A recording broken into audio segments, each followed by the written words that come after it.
Pada 12 Agustus 1960 di Moskow kala itu ada sebuah pertemuan penting negara, di mana terdapat Perdana Menteri Uni Soviet sedang berpidato. Di dalam pidatonya ia sedang membangga-banggakan persenjataan nuklir negaranya yang semakin kuat dan siap menyerang musuh dengan kekuatan penuh. Pertemuan itu juga dihadiri oleh Kolonel Oleg Penkovsky, ia seorang intelijen Uni Soviet yang bekerja di riset ilmiah. Ia juga yang selama ini telah membocorkan dokumen rahasia Uni Soviet ke intelijen Amerika yang akhirnya mengakhiri krisis rudal Kuba. Setelahnya Penkovsky terlihat sedang mengamati kedutaan Amerika, dan ketika dua orang pemuda Amerika keluar dari gedung itu, Penkovsky lalu mengikuti mereka. Setelah mengikuti cukup lama, Penkovsky menyerahkan dokumen kepada pemuda itu, dan memintanya untuk mengantarkan ke kedutaan Amerika. Setelahnya salah satu dari pemuda itu terlihat bergegas mengantarkan dokumen itu ke kedutaan. Setelah dokumen sampai ke salah satu agen dari mereka, agen tersebut akhirnya bergegas untuk mengantarkan surat berpindah ke markas intelijen di London, Inggris. Dia adalah seorang agen rahasia Amerika yang bernama Emily Donovan yang mendatangi markas besar rahasia Inggris. Dia membawakan sebuah dokumen rahasia yang berisi tentang rencana perang nuklir yang dikirim oleh mata-mata mereka di Moskow, yaitu Penkovsky. Emily menyarankan mereka untuk mengirim seorang mata-mata dari luar kedutaan agar tidak dicurigai oleh pihak Badan Intelijen Uni Soviet. Untuk menjadi penghubung mereka di Moskow, Emily berencana mencari seorang pengusaha biasa agar bisa melakukan kontak dengan Penkovsky di Moskow. Setelah berunding beberapa saat pilihan mereka jatuh pada Grifelwine. Seorang pengusaha yang memiliki istri bernama Sheila dan anak bernama Andrew. Saat di rumah Grifel ditelepon oleh seseorang dari Dewan Perdagangan dan memintanya untuk menemui orang tersebut. Saat bertemu ternyata mereka adalah Emily dan Frank yang menyamar dari Dewan Perdagangan. Mereka pun mengobrol bersama dan Grifel menceritakan tentang jam terbangnya di Eropa Timur. Lalu Emily dan Frank menawarkan kepada Grifel untuk bekerja di Uni Soviet, untuk menjadi mata-mata namun berkedok sedang menjalankan bisnisnya di Moskow.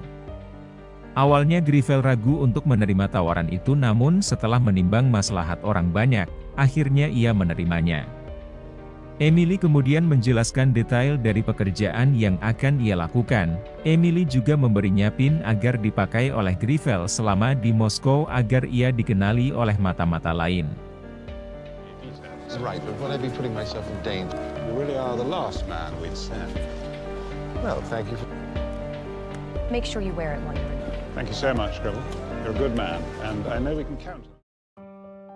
Berpindah ke Moskow, semua kolonel termasuk Penkovsky sedang dikumpulkan untuk melihat sebuah eksekusi bagi seorang pengkhianat negara. Hal ini dilakukan untuk memberikan efek jera agar para kolonel ini tidak mengkhianati negara mereka.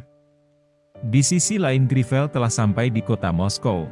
Di sana dia mulai menjalankan rencananya yaitu berbisnis seperti yang disuruh oleh Frank dan Emily. Keesokan harinya Grifel mengadakan pertemuan dengan Komite Perdagangan Soviet, yang mana di saat itulah pertama kalinya dia bertemu dengan Penkovsky. Tentu saja Penkovsky di sana sudah mengetahui Grifel melalui PIN yang ia pakai. Setelah selesai melakukan pertemuan tersebut, Penkovsky menghampiri dan mengajak Grifel untuk makan siang serta mengajaknya pergi menonton balet, yang menjadi salah satu pertunjukan favorit di kota itu. Setelah selesai mereka berjalan menuju hotel. Saat itu Penkovsky mulai menanyakan PIN yang dikenakan oleh Grifel. Dan Grifel pun mengakui yang sebenarnya. Kemudian Penkovsky membuat sebuah rencana untuk Grifel agar ketika ia pulang ke London, ia mengundang Penkovsky untuk delegasi perdagangan. Menurut Penkovsky pemerintahnya pasti akan menyetujuinya karena tugas utama dia di Uni Soviet adalah untuk mencuri teknologi dari Barat. Rencana pun berjalan dan rekan-rekannya tiba di London, Inggris. Kemudian mengajak mereka untuk mengunjungi sebuah pabrik. Setelah itu mereka pergi ke sebuah bar untuk menikmati minum bersama. Setelah selesai acara rekan-rekan mereka kembali ke hotel. Saat di hotel dengan bantuan Grifel, Penkovsky akhirnya menemui Emily dan Frank secara diam-diam. Dalam pertemuan itu Penkovsky mengatakan bahwa Barat telah terkecoh dalam kebohongan Khrushchev. Khrushchev sendiri ialah Perdana Menteri Uni Soviet kala itu. Ia mengatakan bahwa Uni Soviet telah melunak, namun sebenarnya tidak. Khrushchev menginginkan konfrontasi dengan Amerika. Penkovsky kemudian memberikan dokumen rahasia kepada Frank dan meminta jaminan kepadanya agar ia bisa membelot dengan keluarganya. Keesokan harinya Emily dan Frank bertemu dengan Grievel. Mereka meminta Grievel untuk menjadi kurir bagi Penkovsky. Awalnya Grievel menolak dan tidak mau terlibat lagi dengan urusan besar ini. Namun Penkovsky dapat meyakinkan Grievel ketika ia berkunjung ke rumah Grievel. Setelah itu Penkovsky menjelaskan peraturan-peraturan saat Grievel berada di Moskow nantinya. Yang terpenting adalah tetap waspada dengan orang-orang yang ada di sana. Karena besar kemungkinan mereka adalah intelijen negara. Tugas Grievel pun terus berlanjut, pulang pergi Uni Soviet dan Inggris untuk mengantarkan paket di tengah konflik yang semakin memanas antara Uni Soviet dengan Amerika dan sekutunya. Hal itu membuat Grievel sedikit tertekan dan merasa tidak nyaman. Karena semakin hari data-data rahasia yang dia bawa dari Soviet semakin banyak, sehingga untuk menghilangkan kecemasannya Grievel mengajak keluarganya pergi berkemah. Namun saat di sana pun kondisi Grievel masih tidak stabil dan emosinya cenderung meledak-ledak. Beberapa waktu kemudian pertemuan Grievel dan Penkovsky terus berlanjut, hingga suatu ketika ada seorang mata-mata Uni Soviet yang melaporkan bahwa terdapat mata-mata dari Amerika yang berada di lingkungan mereka. Dan Uni Soviet pun mulai menyadari bahwa mereka sedang diawasi oleh mata-mata. Sementara di tempat lain para petinggi Uni Soviet mengadakan pertemuan yang membahas tentang Pulau Kuba yang berada di Amerika Latin, di mana mereka menanamkan nuklir di sana. Amerika yang mengetahui hal itu menanggapi serius berita tersebut. Dengan adanya data-data yang telah diberikan oleh Penkovsky mengenai di mana letak nuklir itu ditanam. Saat Grievel pulang ke penginapannya ia terkejut melihat kamus miliknya sudah berubah posisi. Grievel menyadari bahwa mungkin ia sudah diawasi. Di tempat lain Penkovsky sedang berada di kantornya didatangi oleh intelijen Uni Soviet bernama Grebanov. Ia menanyakan tentang Grievel kepadanya dan mencurigai Grievel sebagai mata-mata. Penkovsky tentu berusaha menutupi semua yang ia tahu tentang Grievel pada saat itu. Ia mengatakan kepada Grebanov bahwa ia akan lebih dekat mengamati Grievel. Setelahnya ketika Grievel pulang ke Inggris, dia pun menceritakan kejadian itu kepada Frank dan Emily. Mendengar itu Frank langsung memerintahkan Grievel untuk berhenti sebagai kurir mata-mata demi keselamatannya. Namun Grievel masih merasa gundah karena belum sempat memperingatkan Penkovsky. Tapi misi telah berakhir untuk Grievel dan kini dia harus kembali ke kehidupannya seperti sebelumnya. Selanjutnya berita di televisi kembali memberitakan bahwa memang benar serangkaian rudal milik Uni Soviet sedang dipersiapkan di Pulau Kuba. Presiden Amerika yang pada saat itu adalah John F. Kennedy memperingatkan jika sampai rudal-rudal itu menyerang negara manapun di bagian barat, maka akan dianggap sebagai serangan oleh Uni Soviet terhadap Amerika dan pastinya akan menimbulkan perang nuklir.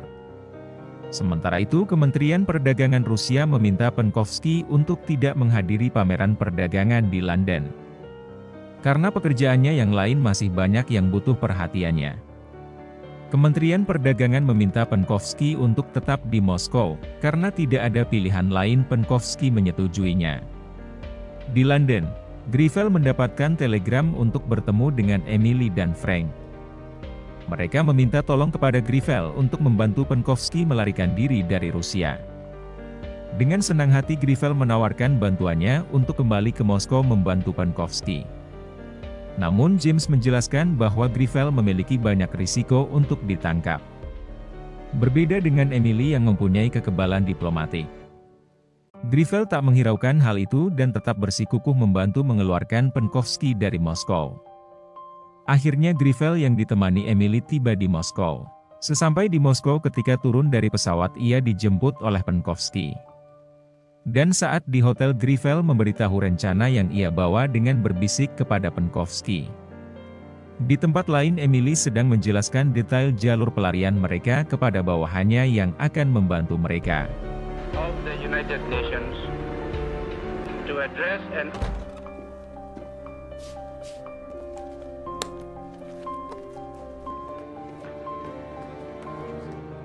Misi pun dijalankan, semua orang yang terlibat bersiap pada posisinya. Bawahan Emily sudah siap memarkirkan mobil sesuai tempat yang ditunjuk. Namun ketika Penkovsky dan Grivel keluar, mereka dibuntuti oleh intelijen Rusia. Mereka kemudian bergegas lari ke dalam mobil dan mobil melaju dengan kencang. Sementara Emily yang tahu bahwa ia sedang dibuntuti seseorang mencoba mengecoh dengan masuk ke dalam toko dan mengganti pakaiannya. Namun Emily tetap tertangkap saat sampai di tempat yang sudah mereka rencanakan. Begitu pula dengan Grivel yang merasa panik ketika pesawat yang ia tumpangi menunda keberangkatannya. Lalu datanglah polisi Uni Soviet yang datang untuk menangkap Grivel. Sementara Penkovsky yang pulang ke rumah untuk menjemput keluarganya justru dikagetkan dengan keberadaan Grebanov yang sudah berada di rumahnya. Grebanov pun menyuruhnya untuk duduk dan menjelaskan bahwa Penkovsky adalah seorang pengkhianat negara. Я предал революцию. Я так верил вам. Давно это знаете. С тех пор установили тут наблюдение. Закончим. Мы поговорим о вашей семье. Setelah itu Penkovsky dibawa pergi oleh Grebanov dan polisi Uni Soviet. Malam harinya Emily akhirnya dibebaskan karena memiliki kekebalan diplomatik dan dia harus segera meninggalkan Moskow dalam waktu 1x24 jam. Grivel kemudian langsung dibawa ke penjara. Dia disuruh membuka seluruh pakaiannya, dicukur habis rambutnya dan dimasukkan ke dalam sel tahanan. Kembali ke London, Frank dan Emily memutuskan datang ke rumah Sheila untuk memberitahukan perihal penangkapan suaminya. Emily menyatakan kalau saat ini kantor luar negeri sedang berusaha keras untuk menyelesaikan masalah ini secepatnya.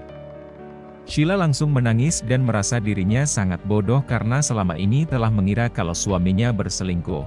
Namun kenyataannya suaminya malah mengerjakan sesuatu yang sangat berguna untuk kepentingan negaranya. Kembali ke dalam penjara, Greville mulai diinterogasi oleh Grebanov. Namun di sana Greville tetap bersikeras bahwa dirinya tidak bersalah. Karena dia sama sekali tidak mengetahui isi paket yang selalu diberikan Penkovsky kepadanya. Greville menjalani kehidupan yang cukup berat selama di dalam penjara, terutama karena cuaca yang sangat dingin dan makanan yang tidak layak. Semakin lama menghadapi kondisi seperti itu membuat tubuh Greville semakin melemah. Hingga suatu saat Greville akan diberikan makanan yang sangat enak asalkan dia mau menandatangani sebuah surat. Namun tetap saja Greville tidak tergoda dan tetap bertahan dengan pendiriannya. Berbagai bentuk penyiksaan psikologis lainnya terus dilakukan, agar Greville mau mengakui kalau dirinya adalah seorang mata-mata. 6 bulan kemudian Sheila akhirnya diizinkan datang menemui Greville di penjara. Pada saat itu kondisi Greville sangat kurus, lemah dan sedang sakit-sakitan. Pada saat berbincang-bincang sang istri pun menyatakan jika Uni Soviet telah mundur dari Kuba dan menarik rudal mereka. Mendengar itu Greville pun hanya diam dan mengeluarkan air mata. Greville pun tetap berusaha kuat dan meyakinkan istrinya bahwa pada waktunya nanti dia pasti akan pulang. Beberapa waktu kemudian Greville akhirnya dipertemukan secara langsung dengan Penkovsky yang kondisinya tidak jauh berbeda dengan Greville. Penkovsky meminta maaf kepada Greville karena atas tindakannya telah menyebabkan Greville sampai masuk penjara. Penkovsky juga mengatakan kepada pihak intelijen Soviet bahwa Greville sama sekali tidak mengetahui apa yang ada di dalam paket yang diberikan kepadanya. Tentu saja hal tersebut membuat Greville sangat senang. Karena perjuangannya selama ini untuk bertahan dengan pendiriannya tidaklah sia-sia. Penkovsky sebagai sahabatnya ternyata juga telah berusaha maksimal untuk membuat Greville bisa bebas dan segera pulang. Kemudian Greville berkata bahwa akhirnya semua usaha yang dilakukan Penkovsky selama ini akhirnya membuahkan hasil, dengan ditariknya rudal Rusia dari Pulau Kuba.